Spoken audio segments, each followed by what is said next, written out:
ರಾಜಧಾನಿಯ ಅರಮನೆ ಜಾಗವನ್ನ ನಿರ್ದಿಷ್ಟ ಉದ್ದೇಶಕ್ಕೆ ಬಳಸಿಕೊಳ್ಳುವುದು ಅಥವಾ ಬಿಡುವುದು ರಾಜ್ಯ ಸರ್ಕಾರದ ಅಧಿಕಾರ ವ್ಯಾಪ್ತಿಗೆ ಸಂಬಂಧಪಟ್ಟ ವಿಚಾರ ಅಂತ ಹೇಳುವ ಸುಗ್ರೀವಾಜ್ಞೆಗೆ ರಾಜ್ಯಪಾಲ ಥಾವರ್ ಚಂದ್ ಗೆಹ್ಲೋಟ್ ಸಹಿ ಹಾಕಿದ್ದಾರೆ.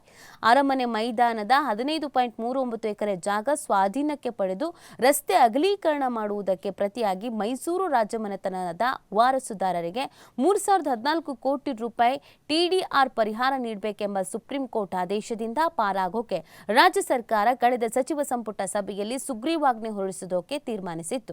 ಈ ಸಂಬಂಧ ಸರ್ಕಾರ ಹೊರಡಿಸಿರುವ ಸುಗ್ರೀವಾಜ್ಞೆಗೆ ರಾಜ್ಯಪಾಲರು ಅನುಮೋದನೆ ನೀಡಿದ್ದಾರೆ.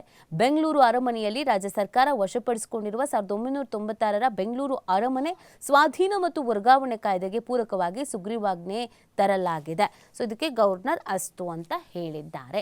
ಇನ್ನು ಮುಂದಿನ ಸುದ್ದಿ ಯಾವುದಿದೆ ಅಂತ ನಾವು ನೋಡೋದಾದ್ರೆ, BY ವಿರುದ್ಧ ತಿರುಗಿ ಬಿದ್ದ ಡಾಕ್ಟರ್ ಸುಧಾಕರ್. ಈಗಾಗಲೇ ಬಿಜೆಪಿಯಲ್ಲಿ ಸಾಕಷ್ಟು ಅಸಮಾಧಾನ ಇದೆ. ಭಿನ್ನಮತೀಯರ ಸಂಖ್ಯೆ ದಿನದಿಂದ ದಿನಕ್ಕೆ ಹೆಚ್ಚಾಗ್ತಾ ಇದೆ. ಈಗ ನೋಡಿದ್ರೆ ಡಾಕ್ಟರ್ ಸುಧಾಕರ್ ತಿರುಗಿ ಬಿದ್ದುಬಿಟ್ಟಿದ್ದಾರೆ. ಸೊ ಏನ್ ಹೇಳಿದ್ದಾರೆ, ಏನಾಯ್ತು ನೋಡೋಣ ಬನ್ನಿ. ನಮ್ಮನ್ನ ಸಮಾಧಿ ಮಾಡೋಕೆ ವಿಜಯೇಂದ್ರ ಹೊರಟಿದ್ದಾರೆ, ಪಕ್ಷವೇನು ಅವರ ಆಸ್ತಿನ ಅಂತ ಪ್ರಶ್ನೆ ಮಾಡಿದ್ದಾರೆ. BYV ಧೋರಣೆ ಬದಲಿಸಲಿ ಅಥವಾ ವರಿಷ್ಠರು ಅವರನ್ನೇ ಬದಲಾಯಿಸಲಿ ಅಂತ ಇದೀಗ ಸುಧಾಕರ್ ಕೂಡ ಹೇಳಿದ್ದಾರೆ. ಡಾಕ್ಟರ್ ಕೆ ಸುಧಾಕರ್ ಸಿಟ್ಟಾಗಿದ್ದ ಕಾರಣ ಏನು ಅನ್ನೋ ಪ್ರಶ್ನೆ ಸಹಜವಾಗಿ ಬಂದೇ ಬರುತ್ತೆ. ಬಿಜೆಪಿ ಜಿಲ್ಲಾಧ್ಯಕ್ಷರ ನೇಮಕ ಪಟ್ಟಿಯನ್ನ ರಾಜ್ಯ ಘಟಕ ಬುಧವಾರ ಪ್ರಕಟಿಸಿದೆ. ಚಿಕ್ಕಬಳ್ಳಾಪುರ ಜಿಲ್ಲಾ ಘಟಕಕ್ಕೆ ಸುಧಾಕರ್ಗೆ ಬೇಡವಿದ್ದ ಮುಖಂಡನನ್ನ ನೇಮಿಸಿಬಿಡಲಾಗಿದೆ.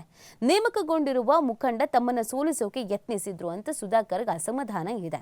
ಈ ಬಗ್ಗೆ ಹೇಳೋಕೆ ಕರೆ ಮಾಡಿದ್ರೆ ವಿಜಯೇಂದ್ರ ಕರೆ ಸ್ವೀಕರಿಸ್ತಾ ಇಲ್ಲ ಅಂತ ಆಕ್ರೋಶವನ್ನ ವ್ಯಕ್ತಪಡಿಸ್ತಾ ಇದ್ದಾರೆ. ಸಿದ್ದರಾಮಯ್ಯ ಆಗಲೇ ಎಚ್ಚರಿಸಿದ್ರು ಅಂತ ಈಗ ಹೇಳ್ತಾ ಇದ್ದಾರೆ. ಏನಂತ ಎಚ್ಚರಿಸಿದ್ರು? ನಿಮ್ಮನ್ನ ಬಳಸ್ಕೊಂಡು ಕೈ ಬಿಡ್ತಾರೆ ಅಂತ ಮುಖ್ಯಮಂತ್ರಿ ಸಿದ್ದರಾಮಯ್ಯ ಹೇಳಿದ್ರು. ಆದರೂ ನಾನು ನಂಬಿಕೆಯಿಂದ ಬಿಜೆಪಿಗೆ ಬಂದಿದ್ದಕ್ಕೆ ಈ ರೀತಿ ಮಾಡಿದ್ದಾರೆ. ಜನರು ನನ್ನ ಜೊತೆಗಿದ್ದಾರೆ. ರಾಷ್ಟ್ರೀಯ ನಾಯಕರು ಮಧ್ಯಪ್ರವೇಶ ಮಾಡಿ ಸರಿ ಮಾಡದೇ ಇದ್ರೆ ಪರಿಸ್ಥಿತಿ ಗಂಭೀರ ಆಗತ್ತೆ ಅಂತ ಇದೀಗ ಡಾಕ್ಟರ್ಗೆ ಸುಧಾಕರ್ ಹೇಳಿದ್ದಾರೆ. ಎಲ್ರಿಗೂ ಗೊತ್ತಿರೋ ವಿಚಾರ, ಸುಧಾಕರ್ ಅವರು ಕಾಂಗ್ರೆಸ್ನಲ್ಲಿದ್ದರು. ಆಫರ್ ಬರುತ್ತೆ, ನಿಮ್ಮನ್ನು ಸಚಿವರು ಮಾಡ್ತೀವಿ, ಮುಂದೆ ದೊಡ್ಡ ದೊಡ್ಡ ಪೋಸ್ಟ್ ಕೊಡ್ತೀವಿ ಅಂತ ಹೇಳ್ತಿದ್ದ ಹಾಗೇನೆ ಕಾಂಗ್ರೆಸ್ಗೆ ಟಾಟಾ ಬಾಯ್ ಬಾಯ್ ಅಂತ ಹೇಳಿ ಬಿಜೆಪಿಗೆ ಹೋಗಿದ್ರು. ಅದನ್ನ ಈಗ ನೆನಪಿಸ್ಕೊಳ್ತಾ ಇದ್ದಾರೆ. ಅವತ್ತು ನಾವು ಹಿಂಗೆ ಬರಬೇಕಾದ್ರೇ ಸಿದ್ದರಾಮಯ್ಯನವರು ಒಂದು ಎಚ್ಚರಿಕೆ ಕೊಟ್ಟಿದ್ರು, ಬೇಡ ನೋಡಿ ನಿಮ್ಮನ್ನೆಲ್ಲ ಬಳಸ್ಕೊಳ್ತಾರೆ ಅಂತ. ಆದರೂ ನಾನು ನಂಬಿಕೆ ಇಟ್ಕೊಂಡು ಬಂದಿದ್ದೆ, ಈ ಥರ ಮಾಡ್ತಾ ಇರೋದು ಸರಿಯಲ್ಲ, ನಮ್ಮ ಜೊತೆಗೆ ಜನರು ಇದ್ದಾರೆ, ಮುಂದೆ ಇದೇ ಥರ ಆದರೆ ಪರಿಣಾಮ ಸರಿ ಇರಲ್ಲ ಅಂತ ಎಚ್ಚರಿಕೆಯನ್ನು ಕೊಟ್ಟಿದ್ದಾರೆ. ಇದರ ಜೊತೆಗೆ ಪಿ ರಾಜು ಬಿಜೆಪಿ ಪ್ರಧಾನ ಕಾರ್ಯದರ್ಶಿ ಕೂಡ ಒಂದು ಪ್ರತಿಕ್ರಿಯೆ ಕೊಟ್ಟಿದ್ದಾರೆ. ಸುಧಾಕರ್ ಅನಿಸಿಕೆ ಕೇಳಿಯೇ ನೇಮಕ ಮಾಡಲಾಗಿದೆ ಅಂತ ಹೇಳಿದ್ದಾರೆ. ಬಿಜೆಪಿ ಜಿಲ್ಲಾಧ್ಯಕ್ಷರ ಆಯ್ಕೆ ಪ್ರಕ್ರಿಯೆ ಎಂಬುದು ರಾತ್ರೋರಾತ್ರಿ ತೆಗೆದುಕೊಂಡ ನಿರ್ಣಯ ಅಲ್ಲ. ಚಿಕ್ಕಬಳ್ಳಾಪುರ ಬಿಜೆಪಿ ಜಿಲ್ಲಾ ಅಧ್ಯಕ್ಷರ ನೇಮಕ ಸಂಬಂಧ ಸ್ಥಳೀಯ ಸಂಸದ ಡಾಕ್ಟರ್ ಕೆ ಸುಧಾಕರ್ ಅವರ ಅಭಿಪ್ರಾಯವನ್ನೂ ಪಡೆಯಲಾಗಿದೆ. ಅವರು ಬೇಕಾದ್ರೆ ಪಕ್ಷದ ವರಿಷ್ಠರ ಗಮನಕ್ಕೆ ತರಬಹುದು ಅಂತ ಹೇಳಿದ್ದಾರೆ.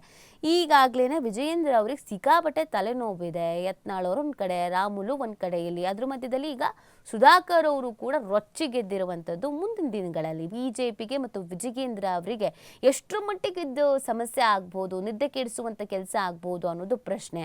ಯತ್ನಾಳ್ ಅವರು ಬೇರೆ ಕಾಯ್ಕೊಂಡು ಕೂತಿದ್ದಾರೆ. ಯಾರೇ ಅಸಮಾಧಾನಿತರಿದ್ರೂ ಕೂಡ ಅವರನ್ನು ಮಾತಾಡಿಸ್ಬೇಕು, ಅವ್ರನ್ನ ನಮ್ಮ ಜೊತೆಗೆ ಸೇರಿಸ್ಕೊಳ್ಬೇಕು. ಈಗ ಬಿಜೆಪಿಯಲ್ಲೇ 2 ಪಕ್ಷದ ಥರ ಆಗ್ಬಿಟ್ಟಿದೆ, ಟೀಮ್ ಎ ಟೀಮ್ ಬಿ ಅಂತ.